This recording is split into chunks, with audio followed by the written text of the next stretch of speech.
FBA क्या होता है? FBA क्या है? Fulfil bye Amazon. अच्छा, फुलफिल बाय अमेज़न क्या मतलब ये है कि मिसाल के तौर पे नॉर्मली जब वो वैसे के ऊपर आप चीज़ बेचते हैं अपनी, तो आपको जब कस्टमर ऑर्डर करता है तो आपको वो चीज़ पोस्ट करके, तो मतलब उसको पैक करके, तैयार करके और फिर आपको शिप करनी पड़ती है ना, फिर कस्टमर को मिलती है। तो अगर दिन में 100 ऑर्डर हो तो फिर आपको 100 चीज़ें पैक करनी पड़ती है, उसमें बहुत ज़्यादा टाइम लग जाता है, ठीक है। FBA क्या है? Fulfil bye Amazon. उसमें अमेज़न के अपने वेयर हाउसेज़ हैं, ठीक है, अमेरिका में भी हैं और यूके के अंदर भी हैं, ठीक है। आप जो है वो अपनी चीज़, प्रोडक्ट जो है वो बना के मिसाल के तौर पे 100 आइटम है, 1000 आइटम है या 10,000 आइटम है, वो पूरा का पूरा जो है ना अमेज़न को भेज देते हैं। चाहे वो यूके में है, चाहे वो यूएस में, जहाँ भी आपका अकाउंट है, ठीक है। फिर वो अमेज़न को वहाँ मिल जाता है। जो भी वेयर हाउस, जब आप शिपमेंट क्रिएट कर रहे होते हैं ना, मैं बताऊँगा कैसे होती है वो डिटेल में।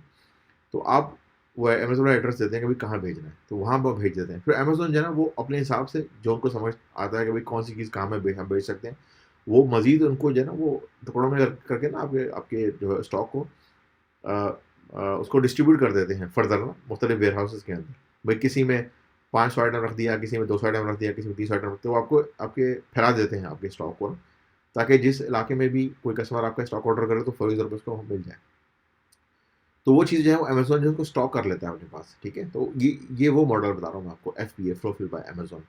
और उसपे जो है वो अमेज़न उसके चार्जेज़ जो है वो मज़ीद लेता है। जो मैंने आपको बताया ना कि अमेज़न की जो है वो सेलिंग फ़ीस, पर आइटम फ़ीस जिसको बोलते हैं वो, रेफ़रल फ़ीस, ये 2 चीज़ें हो गई।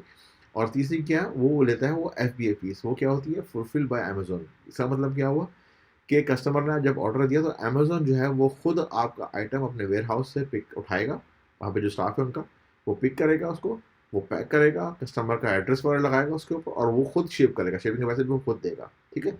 लेकिन वो आपसे चार्ज करेगा इस चीज़ सर्विस के, ठीक है? इसी तरह से जब कस्टमर अगर वो ऑर्डर रिटर्न करता है या कोई कस्टमर को इश्यू होता है या कोई ऐसी चीज़ होती है जो कस्टमर को समझ में नहीं आ रही या कोई इश्यू है कस्टमर को उस ऑर्डर के साथ, तो आपको डील करने की ज़रूरत नहीं है। वो डायरेक्टली जो है कस्टमर फ़ोन करेगा अमेज़न की कस्टमर सर्विसेज़ लाइन के ऊपर, ठीक है? तो आपके बिहाफ़ पे तमाम चीज़ें जो हैं वो अमेज़न डील कर रहा होता है। क्या? क्योंकि अमेज़न जो है वो तमाम चीज़ें डील कर रहा है आपके बिहाफ़ के ऊपर, आपका ऑर्डर पिक भी कर रहा है, पैक भी कर रहा है, शिप भी कर रहा है और कस्टमर सर्विसेज़ भी देख रहा है। तो उस चीज़ के वो आपसे पैसे लेता है, ठीक है? तो अगेन FBA की फ़ीस क्या होती है? वो डिपेंड करता है आपका जो आइटम का वेट कितना है, उसका साइज़ कितना है। अब उन्होंने नई चीज़ शुरू कर दी है, वो उसको बोलते हैं स्टोरेज फ़ीस। मतलब यानी कि ये कि अगर आपका आइटम जब आप शुरू में भेजते हैं ना, तो मेरा ख़्याल है कि अगर वो 3 महीने तक शुरू में पड़ा रहे, तो उसके पैसे चार्ज नहीं करते, लेकिन उसके बाद भी अगर वो नहीं बिके, तो फिर वो पर आइटम जो है वो चार्ज करते हैं स्टोरेज पे के। वो इतने ज़्यादा नहीं होते, वो बहुत ही कम होते हैं, वो चंद पेंसेस के अंदर होते हैं। मिसाल के तौर पे अगर 1000 यूनिट पड़ा हुआ है ना आपका नॉर्मल साइज़ का, समझ लें कि वो चाय के पैकेट हैं, चाय के वो हैं पैक्स, डब्बे बोले आप समझ लें। तो वो अगर 1000 पड़े तो मेरे ख्याल मुश्किल से आपको जो है ना वो 10-15 डॉलर या पाउंड जो है ना वो मनी पड़ेगी, स्टोरेज पड़ती है महीने की, वो इतनी ज़्यादा नहीं होती, ठीक है ना? लेकिन आपको ये हैसल आपकी जो है ना वो बच जाती है उससे, ठीक है? लेकिन जो लोग यूके के अंदर ही बैठे हुए हैं या अमेरिका के अंदर ही बैठे हुए हैं, वो अकाउंट खोल रहे हैं अमेज़न का, तो उनके लिए मेरा मशवरा ये होगा कि वो आप दोनों रखें। वो क्या रखें कि उसको FBA भी रखें और उसको FBM भी रखें। अच्छा, FBM क्या है? फुलफिल बाय मर्चेंट है, ठीक है? यानी कि जो बेच रहा है। तो कई लोग क्या करते हैं कि लिस्ट आपने बना दी, आपने 1000 आइटम बनवाया, ऑर्डर लिया आपने, आपने 500 आइटम या 600 आइटम या 800 आइटम जो है वो आपने अमेज़न को दे दिया। वो चला गया वेयर हाउस के अंदर, ठीक है?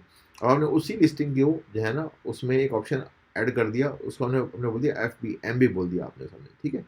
अब क्या हो रहा है कि जो है वो कस्टमर अगर ऑर्डर करता है, कस्टमर के पास चॉइस है, वो चाहे तो FBA के थ्रू ऑर्डर करे, चाहे तो FBM के थ्रू ऑर्डर करे, ठीक है ना? नॉर्मली ऑटोमेटिकली जो है वो चीज़ FBA के थ्रू जारी होती है, लेकिन कस्टमर अगर चाहे तो चेंज कर सकता है। तो लेकिन अगर कस्टमर ने ऑर्डर कर दिया FBM के थ्रू, लेकिन फिर जो है वो ज़िम्मेदारी आपकी हो जाएगी, फिर आपको चीज़ अपने घर से बेचनी है। तो वो हम लोग उस वक़्त में करते हैं, जब मिसाल के तौर पे जो है वो कि अमेज़न जो है वो स्टॉक आपका नहीं ले रहा क्योंकि वेयरहाउस उनका फुल है या कोई और कोई इश्यू है, तो आप ऑटोमेटिकली जो है ना क्या करते हैं, वो लिस्टिंग बंद तो नहीं करते, अपने ऑर्डर जो है ना वो FBM पे ले आते हैं। तो उसमें क्या होता है, जो ऑर्डर आ रहे होते हैं ना वो ऑर्डर आने बंद नहीं होते, लेकिन ये कि फॉर द टाइमिंग आप जो है ना अपने ऑर्डर अपने घर से शिप करना शुरू कर देते हैं। लेकिन ये उन लोगों के लिए जो यूके में या यूएस में ऑलरेडी रहते ही हैं। तो शुरू में हो सकता है आपको लगे कि यार ये बहुत ज़्यादा पैसे काट रहे हैं, इसकी सेलिंग फ़ीस जो है वो पर आइटम या सब्सक्रिप्शन फ़ीस, उसके बाद जो है वो रेफरल फ़ीस, उसके बाद FBA। लेकिन अगर देखें तो रेफरल फ़ीस जो है वो तो उन्होंने लेनी लेनी है, ठीक है ना? उसके बाद जो है वो पर आइटम सेलिंग फ़ीस पे चले जाएँ या सब्सक्रिप्शन में चले जाएँ, वो फिर आपकी मर्ज़ी है। FBA अगर आप उनको नहीं देते ठीक है? तो आपको खुद करना पड़ेगा। तो आप यूँ देखें कि आपको जो है टाइम बच रहा है, क्योंकि कॉस्ट आपको नहीं बचेगी। जितने पैसे वो आपको चार्ज करते हैं ना चीज़ को भेजने के, वो तकरीबन उतने ही पैसे जो है ना वो आपको लग जाएँगे जब आप खुद जो है ना पैक करके भेजेंगे। तो इससे कोई फ़ायदा नहीं है। मेरा नहीं ख़्याल कि इसमें आप बहुत ज़्यादा पैसे बचा सकें अगर आप एफबीए नहीं करते। दूसरी बात ये है कि बहुत सारे पास अमेज़न के पास कस्टमर हैं, प्राइम कस्टमर, ठीक है? और तो जब अमेज़न के जो प्राइम कस्टमर होते हैं ना और आपका आइटम एफबी होता है, तो वो उनको नेक्स्ट डे जो है वो मिल जाता है, ठीक है ना? फुलफिल बाय अमेज़न का ऑप्शन। कई लोग जो हैं वो जो मेंबर्स हैं प्राइम के, वो जब आइटम सर्च करते हैं तो साइड पे बॉक्स बना होता है, तो उसमें वो बोलते हैं कि प्राइम ओनली आइटम डिस्प्ले। तो वो फिर आइटम वही डिस्प्ले होते हैं जो कि प्राइम एलिजिबल होते हैं। तो इस सूरत में अगर आपका आइटम ऑलरेडी एफबीए वेयरहाउस के अंदर है तो वो नज़र आएगा। और अगर प्राइम कस्टमर ने वो सेलेक्ट कर लिया ऑप्शन प्राइम ओनली और आपका आइटम जो है एफबीए पे नहीं है, सिर्फ फुलफिल बाय मर्चेंट के ऊपर, यानी कि आप घर से ऑर्डर भेजते हैं, तो फिर वो नज़र नहीं आएगा। तो इसलिए जो है वो प्रायोरिटी ये होती है। अमेज़न खुद भी चाहता है कि वो एफबीए पे ही उसको रखें।